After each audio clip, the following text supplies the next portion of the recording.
Olá, seja bem-vindo a mais um vídeo do canal. Meu nome é Natália, por aqui a gente conversa sobre livros e no vídeo de hoje eu quero mostrar pra vocês todos os meus livros da Penguin Companhia. Então, todos os livros que foram publicados aí por essa editora. Aí eu trouxe tanto as edições brasileiras que eu tenho quanto as edições internacionais. Vou mostrar todas elas. Eu achei que teria muito mais livros do que tem aqui de fato, mas enfim, foram 18 livros que eu tirei aqui da estante, que fazem parte desse selo, e quero mostrar pra vocês. Todos eles são livros clássicos, né? Então vão ficar aqui também como indicações de clássicos aí pra quem tá buscando essas recomendações.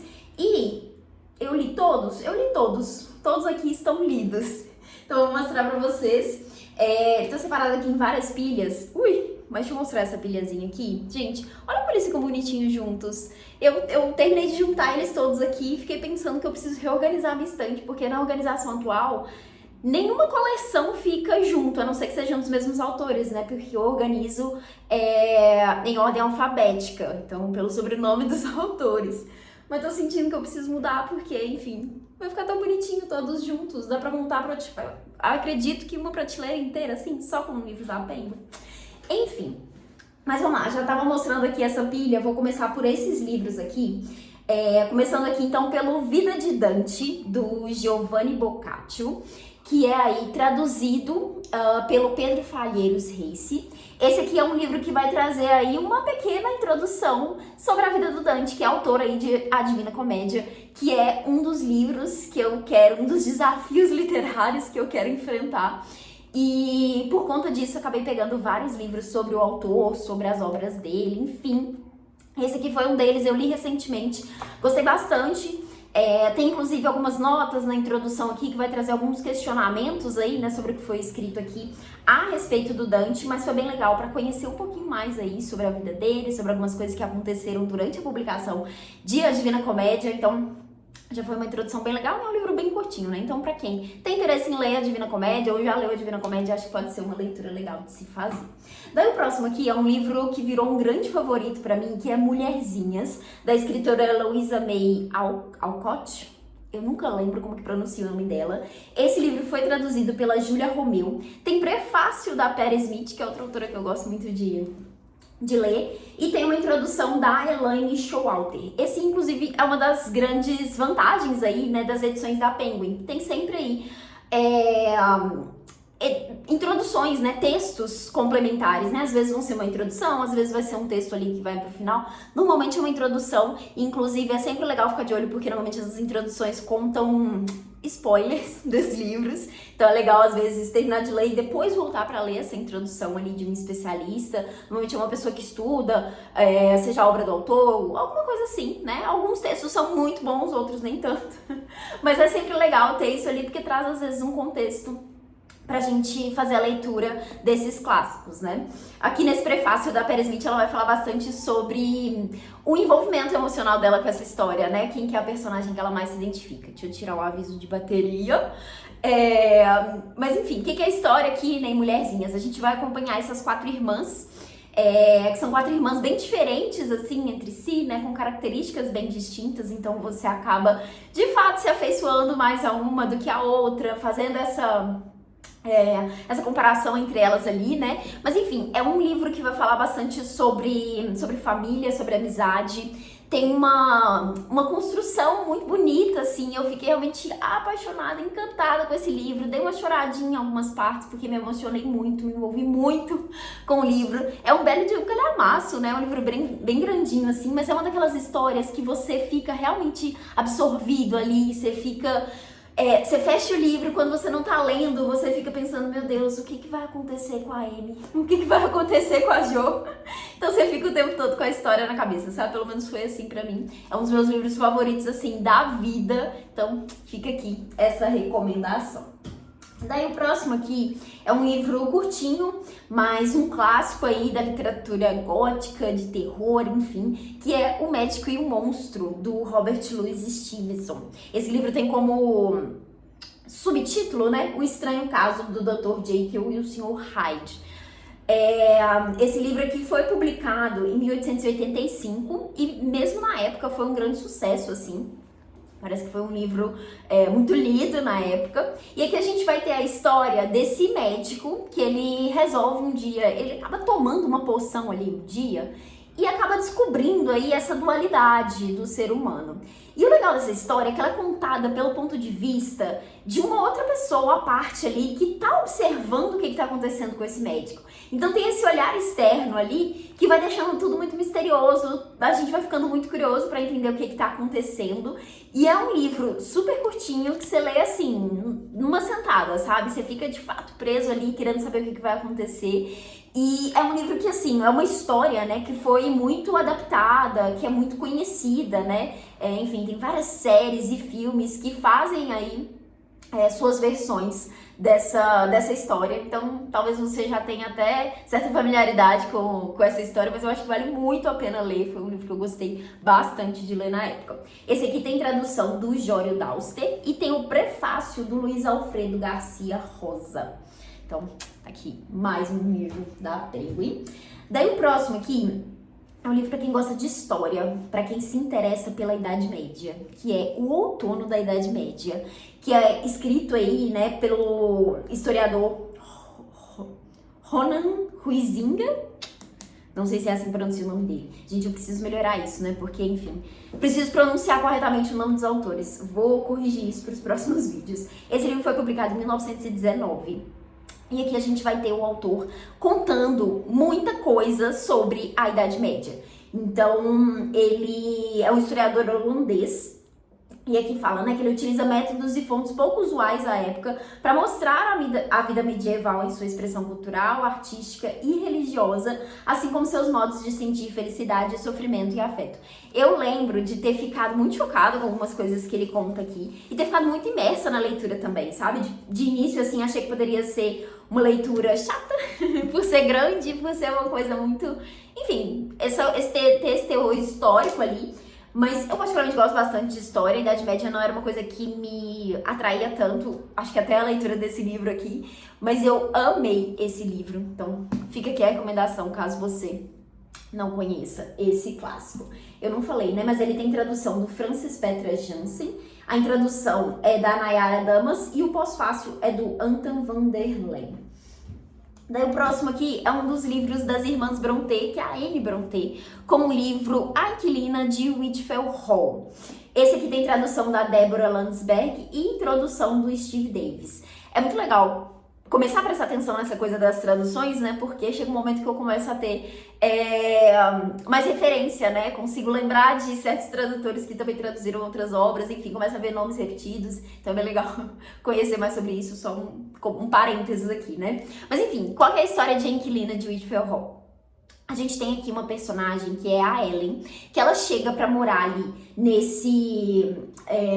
nessa nova cidade ali, né? Ela tá nesse Whitfield Hall, essa casa ali, né, que ela foi morar, e ninguém sabe muito sobre ela. Então ela chega ali na cidade com um filho e ninguém sabe de onde ela veio, quem ela é, e começam a surgir vários boatos ali do porquê ela está ali sozinha, né? O que aconteceu, enfim. E aí começa a rolar várias coisas, aquela fofocaiada que acontece sempre nessas histórias, assim. E nisso tudo, todas essas especulações, ela se mantém bem fechada, assim, não revela muita coisa para as pessoas, mas ela acaba criando uma amizade muito forte ali com o Gilbert, que é um dos vizinhos ali.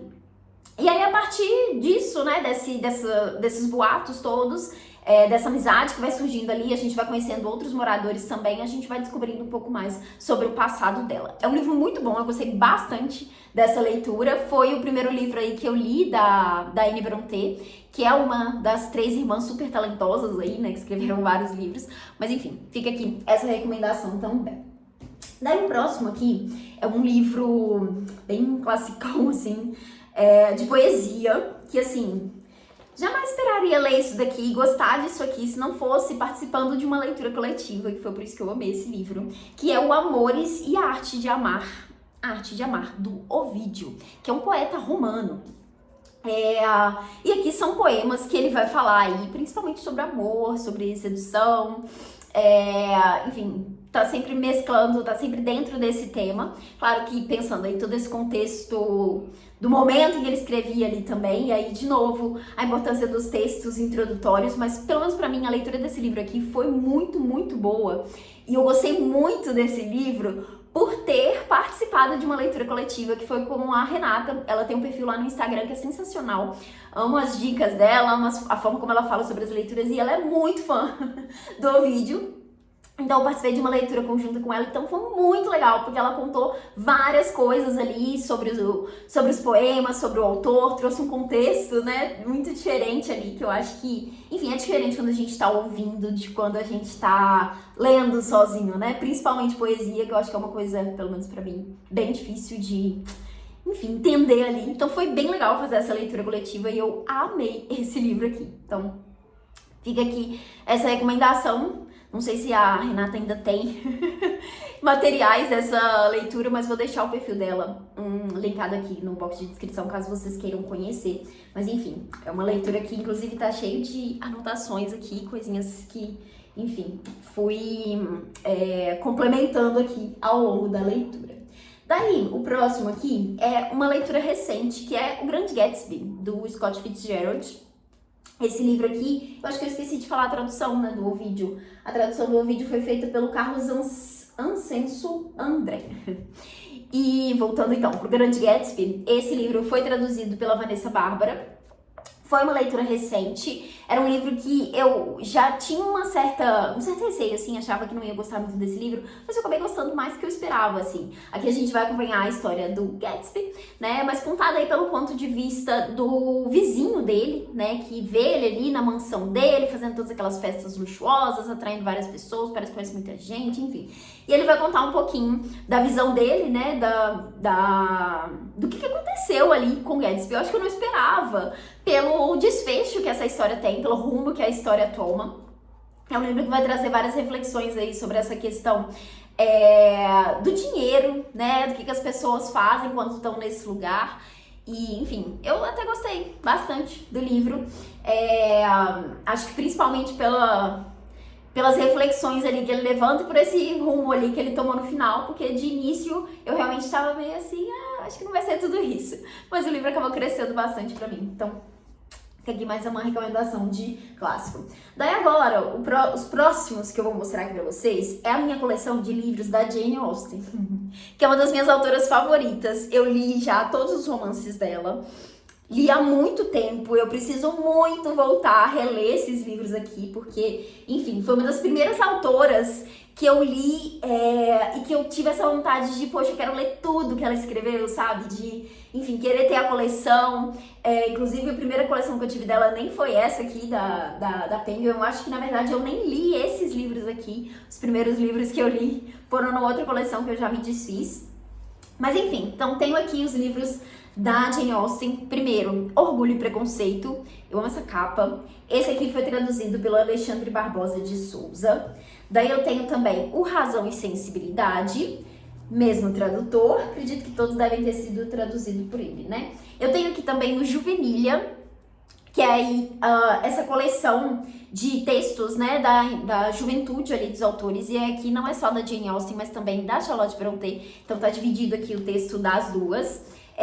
Esse aqui é um texto bem interessante, né, pra quem gosta, seja qualquer uma dessas autoras, né, pra quem gosta delas, pra conhecer um pouquinho dos primeiros escritos ali, coisas que às vezes são bem diferentes. E aí aqui, de novo, a riqueza dos textos a mais, né, porque vão trazer essas conexões ali com as outras obras que às vezes vão nos escapar, né, enquanto a gente tá lendo. Então é bem legal ter essas notas ali, né. E esse aqui foi traduzido pela Julia Romeu.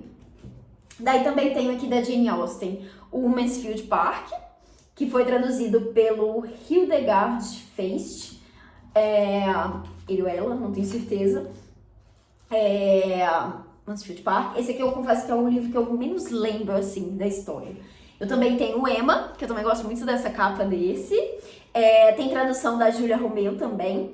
E aí aqui temos prefácio da Sandra Gardini, a introdução do Ronald Blythe e notas da Fiona Stafford. Então, aqui, acho que talvez essa aqui seja... Não, acho que eu gosto mais da capa de Orgulho e Preconceito.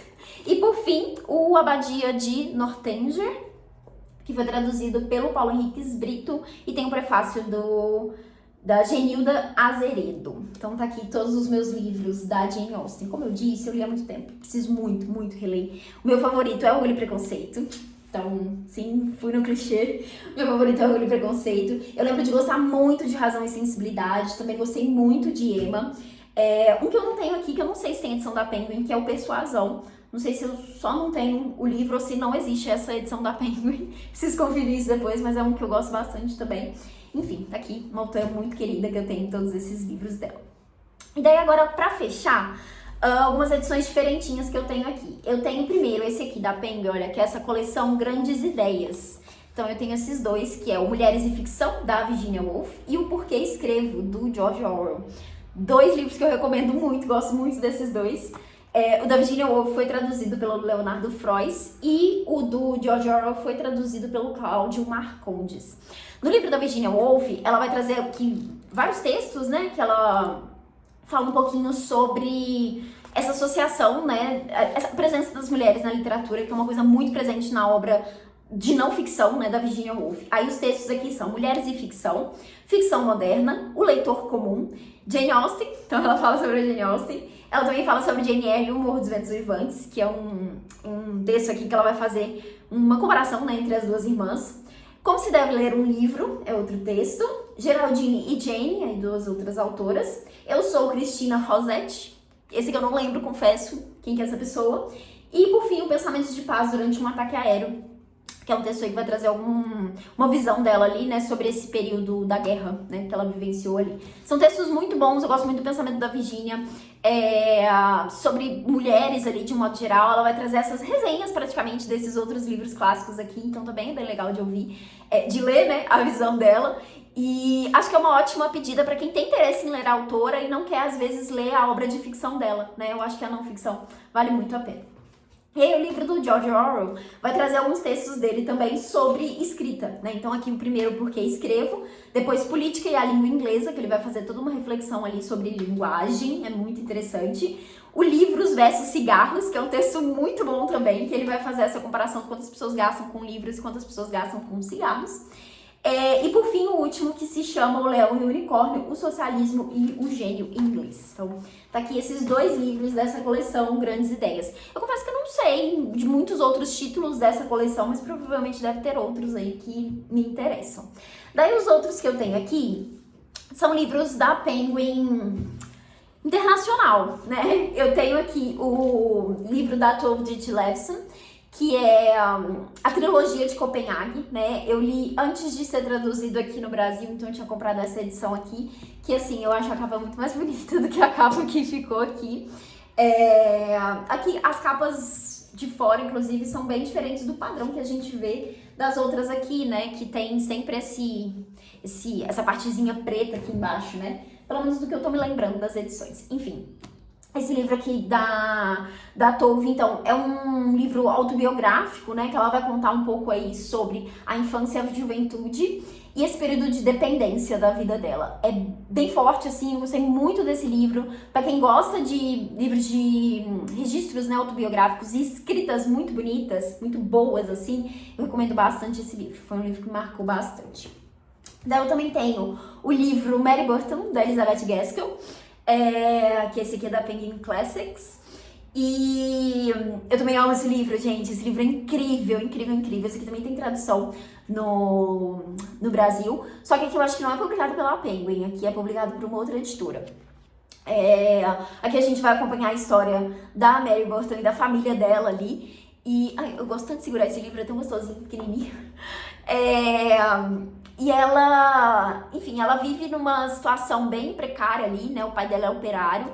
E a gente vai ver todas umas coisas acontecendo aqui, né? Primeiro mostrando outros personagens que estão vivendo situações bem difíceis ali também, né? A gente vê o pai dela participando ali desse movimento que as pessoas começam a fazer ali em protesto, né, contra os donos das fábricas. A gente tem, claro, a Mary envolvida ali num triângulo amoroso aqui, que assim, tem um desfecho bem inesperado. Eu, pelo menos, tava com uma expectativa completamente diferente do que ia acontecer aqui.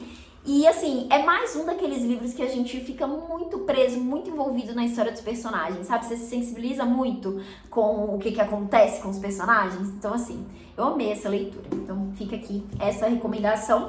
E pra finalizar, outro grande favorito, que é Kristin Lavransdatter, da Sigrid Undset, que é uma das vencedoras do Nobel de Literatura. Eu só descobri esse livro porque eu comecei um projeto de ler todas as mulheres que ganharam o Nobel. E quando eu fui procurar sobre essa autora, eu descobri que essa aqui era a grande obra dela. E não temos muitas edições no Brasil. Temos uma outra editora que trouxe a tradução dela pra cá, mas tá um pouco carinha. Tava disponível no Kindle Unlimited, não sei se ainda tá, mas enfim, fica aqui a dica. Anota esse título aí pra você lembrar no futuro, quando a Penguin trouxer a tradução desse livro pro Brasil, pra você comprar, porque isso aqui é maravilhoso. É um livro de ficção histórica, mas é também um romance de formação, que a gente vai acompanhar a história da protagonista aqui, que é a Kristin, da infância até a morte dela ali, né? Então a gente acompanha toda a vida dessa personagem. E assim, gente, é incrível, é incrível. Ela é uma personagem muito marcante. Ela é aquele tipo de personagem que irrita um pouco ao longo da história, porque você fica, meu Deus, por que você tá decidindo isso? Por que você tá escolhendo isso? Por que você tá fazendo isso? Eu julguei muito o personagem ao longo da leitura, mas ela é uma personagem muito forte, assim. Ela é muito certa ela se mantém muito firme, na verdade, nas próprias crenças, nas decisões que ela toma ali. Então eu gostei muito de ver esse crescimento da personagem ao longo das páginas, não só dela, mas como outros aqui também. Inclusive personagens que, enfim, cometem erros, assim, que de início eles aparecem e eu fico, nossa, esse aqui eu com certeza vou detestar. E aí eu ia conhecendo mais o personagem e pensava, poxa, não é um personagem tão detestável assim, né? É só humano. Eu acho que são personagens muito humanos, que cometem muitos erros, mas, enfim, a gente vai conhecendo várias facetas deles ali. É um livro que se passa no período medieval, né? Então a gente tem também um pouco desse olhar ali sobre os costumes, sobre a cultura, né? Sobre a religião também, que eu acho que tem um peso muito grande na vida da personagem, né? Todos os personagens aqui. Enfim, é maravilhoso esse livro, gente. Leiam, por favor. Se você lê inglês, acho que vale super a pena pegar essa edição aqui. Se você não lê, tenta procurar essa outra edição que foi traduzida por aqui. Mas assim, vamos torcer pra que a Penguin traga esse livro aqui. Gente, olha, o meu tá todo marcadinho. E, enfim, maravilhoso. Amo esse livro. E é isso. Mostrei todos os livros da minha coleção da Penguin Companhia. Aqui, no caso, esses aqui só Penguin, né? Porque, enfim, são publicações internacionais, então não tem a companhia no meio. Mas é isso. Eu preciso muito comprar outros livros da Penguin, eu gosto bastante das edições deles, principalmente pelos textos extras ali, né? Ainda que às vezes tenham textos que são mais antigos ou textos que não são tão bons. Eu acho que é sempre legal quando o livro tem esses materiais extras ali, né? Enfim, acho que complementa bastante a leitura, principalmente se tratando de clássicos. Então é isso. Me conta aqui embaixo quantos livros da Penguin você tem aí na sua estante, quais você deseja ter, se você gosta dos livros da editora. Eu vou adorar continuar essa conversa com vocês por aqui. Não esquece de deixar uma curtida nesse vídeo se você chegou até esse momento. Se inscreve no canal se você ainda não foi inscrito e eu te vejo nos próximos vídeos. Tchau!